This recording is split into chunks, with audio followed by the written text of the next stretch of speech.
In last two lectures, we have seen how to solve the Hill's equation, and one of the methods was using the matrices, and another method was such a way that we have obtained three optical parameters, namely alpha, beta and gamma.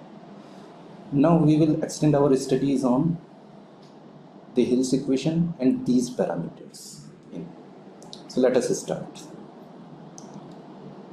Now in a synchrotron, basically, first of all, we define a basic cell. Basic cell means a basic optics which will be repeated many times to make a closure path. There may be a variety of basic cells or optics by which the basic cells has been made.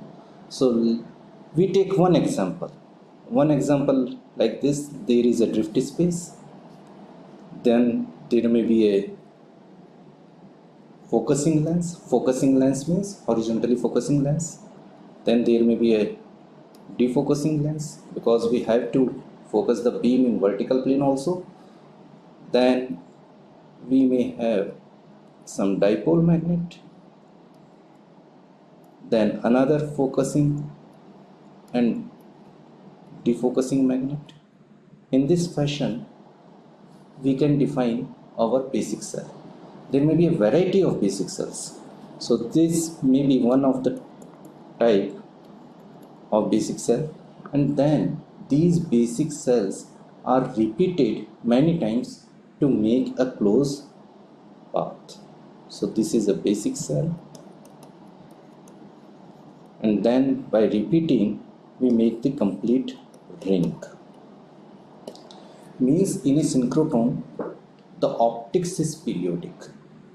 Means this period of the optics has been repeated many times. So from this starting point, and again here it will be the starting point of the next cell, means these points are actually having the same environment. Similarly, this point and corresponding to the point in the next cell will have the same environment. Means we have optical periodicity in the synchrotron.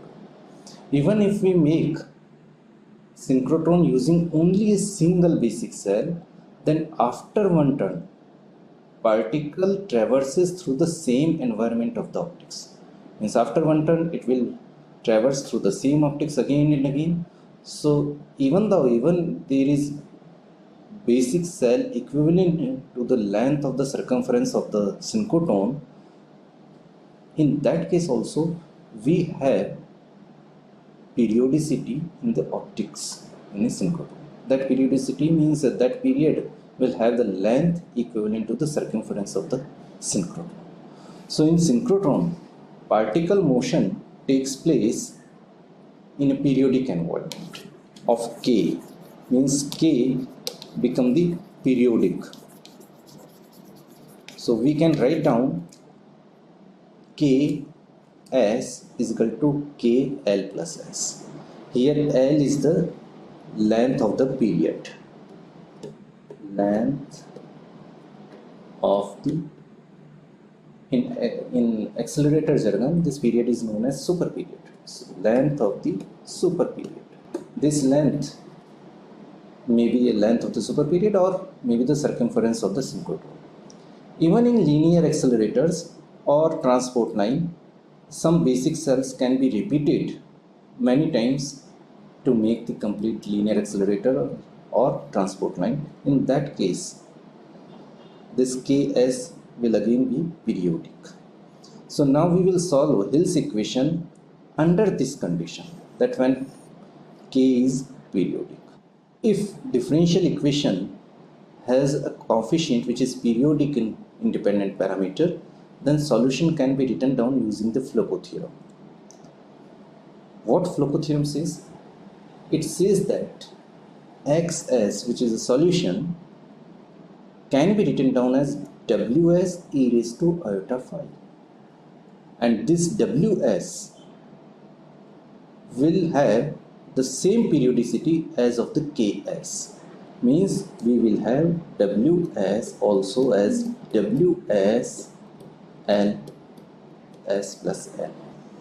The same theorem you might have studied in solid state physics course, namely Bloch theorem, in which you solved Schrödinger equation in the Kroning-Penne model under the periodic potential. Now in case of our notation, we have written down xs is equal to a root beta s cos phi plus phi naught. So in this case, beta s, which is at the place of ws here, will be periodic. So Hill's equation solution can be written down using the periodic condition, and then beta s can be written down as beta s plus l, alpha s is equal to alpha s plus l, and when these two parameters will be periodic, definitely the third parameter gamma will also be periodic. Remember here that this is a particular solution which we have obtained. Non-periodic solution can also exist. Means if I take some initial arbitrary value of beta and alpha, still beta and alpha can be obtained after some length s, s1 or s2. However, or unique values of beta alpha which will give you the periodic solution. There may be infinitely many solutions in which we have selected one solution which has periodicity in alpha and beta. This solution in accelerator jargon is known as matched solution.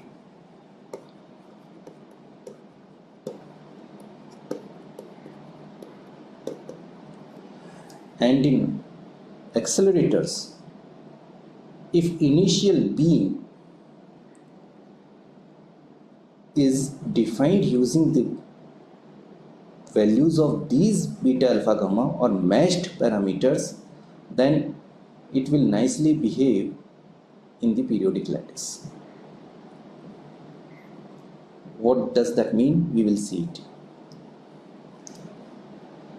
Now in synchrotron, suppose we have chosen one point beta 1 alpha 1 at location s is equal to s1, and another point, say this is s is equal to s2. Here the values are beta 2 alpha 2. So if we have chosen our solution periodic, then this beta alpha 1 and beta 2 alpha 2 are unique in this case. Means we can write down beta 1 s is equal to beta 1 s plus l. Here beta 2 is equal to beta 2 s plus l. It may be a case here again that we choose some two arbitrary points s is equal to s1 and s is equal to s2 in some non-periodic lattices. Non-periodic lattices may be of the transport line where same cell is not repeated to make the complete optics. In that case, we cannot have periodic solution of the beta and alpha. In that case of non-periodic lattice, beta 2 and alpha 2 will depend on the initial values of beta 1 alpha 1, and as we change the initial values of beta 1 alpha 1, we will get another values of beta 2 alpha 2. So in this case, beta 2 alpha 2 will not be periodic. Now how beta function looks like in a periodic lattice? Suppose we have a single cell like this. This is the basic cell which will be repeated 4 times because this is making 90-degree angle from final trajectory to initial trajectory. Means if it will be repeated 4 times, it will make a complete closed loop of 360 degree. So this is a basic cell. In this basic cell, these green elements are the quadrupole magnets, and this red element is the dipole magnet. So here schematically it is shown in this picture. Here you can see that focusing quadrupole is above the line and defocusing quadrupole is shown below the line. Dipole magnet is showing by a rectangle covering above and below both area around this line. So this is the basic symbols which one uses to show the accelerator optics or charged particle optics. Now you can see here it is a meshed solution, means beta and alpha at this point must be equal to beta and alpha at this point. Means here you can say this is the beta s, here you can say this is the beta s plus L. L is the length of this optics or period. Then these two betas values must be equal. Here you can see that in black color this is the beta x, it is the value at the starting and it is the value at the end. So these are the same. Similarly, this is the beta y, its value in the start of the optics is this, and here it is also this. So this is the meshed solution for this optics. Now you can see that as beam size increases, this beta is increasing, means beam size is increasing, or particles amplitude of betatron oscillation is increasing, means at this location the maximum amplitude of a particle is lower than at this location. Now as the quadrupole appears, it focuses the beam. So again downstream to this quadrupole, the amplitude of betatron oscillation has been reduced. Here it is a defocusing quadrupole, so downstream to this quadrupole, amplitude of betatron oscillations has been increased, and again there is a focusing quadrupole. This is a focusing quadrupole. So again downstream to this quadrupole, amplitude of the betatron oscillation has been reduced. You can see under this particular case of meshed solution, at the focusing quadrupole, beta has the maximum value. Again at the focusing quadrupole, beta has largest value, local maxima is there. Again here you can see at the location of quadrupole, local maxima is there. Similar is the case for the vertical beta function also. Here you can say vertical beta function will have local maxima at the location of defocusing quadrupole. Here again you can see defocusing quadrupole is there. So local maxima of the vertical betatron function is there. Now suppose we selected a location s is equal to s0. This is the location, and a particle is revolving in this synchrotron. This is the orbit of the synchrotron, and particle is revolving around this. If particle is having non-vanishing initial condition, means x or x prime is non-zero initially, then it will exhibit the betatron oscillations around this orbit. Means this will be like this, betatron oscillations of a particle. Now on passing through this detector on each turn, if we record x and x prime of the particle, how the motion will look like. The amplitude of betatron oscillation at this location will depend on the value of beta 1 here, and it will make a complete ellipse after many turns, and the value and that ellipse or geometry of that ellipse depends on the beta 1, alpha 1, and what are the initial condition we have chosen, x and x prime, which defines the invariant of the motion A. So after turn by turn, the recorded position and angle we will see in this movie. Now you can see that after each turn in x and x prime space, there are some coordinates on which particle is coming, and here we are plotting the angle after each turn. So you can see angle is oscillating like a sinusoidal oscillation, and here x is also showing some oscillatory nature, which is like the simple harmonic oscillator. Means here we are drawing the position of the particle, here we are drawing the angle of the trajectory of the particle with respect to design trajectory. In this plot, the A square has been plotted, so it has a constant value over turn by turn. So turn by turn behavior of a particle at a certain location, we are looking this behavior at this location, at this detector. We are recording x and x prime, so we are getting the ellipse defined by alpha, beta, gamma of that point. And if we will see only x, this will behave like this sinusoidal oscillator, simple harmonic oscillator like this, and x prime also will be like the simple harmonic oscillation at a certain location. Keep in mind that we are talking about this kind of oscillatory behavior if we are recording position at a particular location s is equal to s. If we record, say, these parameters at another location, say s is equal to s1, then again the value of beta, alpha at this location will decide the ellipse. So ellipse may have different orientation and different elongation, only this A will be constant. So area of that ellipse will be same as the area of this ellipse, and at that location also, if you will see the projected angle or position of from this ellipse, they will execute the simple harmonic oscillations. There is a different way for looking this invariant of motion also.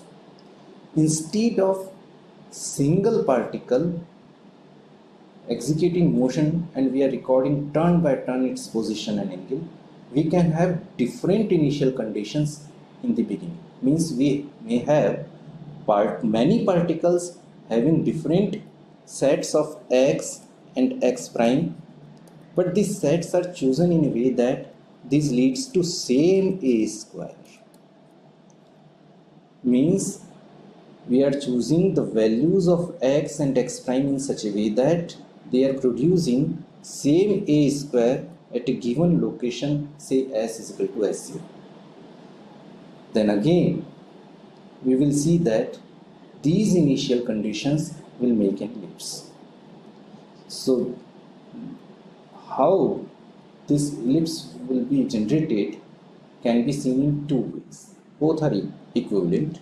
One is taking many particles with different initial conditions with the same A square, or having a single particle and we are recording its position and angle on each turn. So in both cases we will have ellipse defined by alpha, beta and A square. A square is constant and alpha beta is the position dependent, so say s is equal to s1. Again we are reiterating here that at different locations, say s is equal to s2, the parameters of that location alpha and beta will be different, and those different parameters will give you different ellipse. It may be in this orientation also, it may be like this, perfectly aligned with the axis, or this orientation also. Only the condition is that area of all these ellipses will be the same. Now suppose if we change only alpha, we keep the beta constant. Beta constant means maximum amplitude of the particle at that location is a constant, only we change the alpha. And how we change the alpha? We switch the sign of alpha. Here alpha is -1, here alpha is +1. So you can see that the tilt of this ellipse has been reversed. Here x prime, and This is the major axis and this is the minor axis. So here tilt is here, and here you can say tilt is from here. So tilt is reversed. Why this is the case? Because alpha is minus half d beta by ds. So as you reverse the sign, the d beta by ds has reversed itself. Now if d beta by ds is positive, d beta by ds positive means beta is increasing with length. Beta is increasing with length means maximum amplitude of betatron oscillation is increasing as we are going downstream. So as we are going downstream and amplitude of betatron oscillation is increasing means we are talking about a diverging beam. So if d beta by ds is positive, so alpha will be negative because alpha is defined as minus of d beta by ds. So minus alpha, this minus alpha define a diverging beam. Similarly, alpha with positive value shows a converging beam, means a focus beam. In this case, d beta by ds will be negative, means amplitude of betatron oscillation will decrease as we will go downstream the optics. So sign of alpha, whether it is positive or negative, shows you whether the beam is diverging or converging. Now if we choose the initial condition differently, that the A square of these initial conditions are different. Means we have set two sets, say x1 and x1 prime. This is the first set of the initial condition, and say this is corresponding to the value of A1 square. And which is choose another set of initial conditions, say x2, x2 prime. And in this case, you can say this leads to another invariant of motion, say A2 square. Then how the motion will look like? So if we record now position and angle of these two particles on each turn at a certain location S, then the above particle or above initial condition will make its own ellipse with certain area defined by A1 square, and another ellipse will be defined by this A2. However, because we are recording position at a certain location, say S is equal to S1, and the optical parameters at that location is same for both the particles, say beta alpha. So tilt or orientation of the ellipse will be same for both the particles. Now we will see how the motion is evolved on each turn in this movie. So in left side you can see that the value of lower A, suppose this is the value of A1 invariant of motion and this is value of A2. So particle with smaller value of invariant of motion will always remain inside the larger value of invariant of motion. Means two trajectories having different A1, A2 in the phase space will not cross each other. While in the right side you have seen that these two vectors, which shows instantaneous position and angle of the particle at the location, chosen location, say S is equal to S1. Here the displacement of these two particles can have common value at certain instant during the betatron oscillations. So in real space you can have common x for both the particles at particular time, means these trajectories in real space can cross each other if we will plot it. However, in phase space these two particle trajectories will never cross each other. Suppose in phase space, if it cuts, suppose this is the first trajectory we are having, here x and here x prime. This is the phase space. This is the trajectory, say particle 1, and this is the trajectory of the particle 2. If it cuts here, see, and we choose initial condition of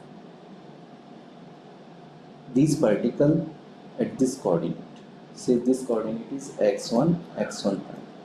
So if we choose the initial conditions as x1 and x1 prime, we cannot define whether this is the particle 1 or particle 2. Means there is no uniqueness in the solution. So this is not possible with any differential equation. So these trajectories in phase space cannot cross each other.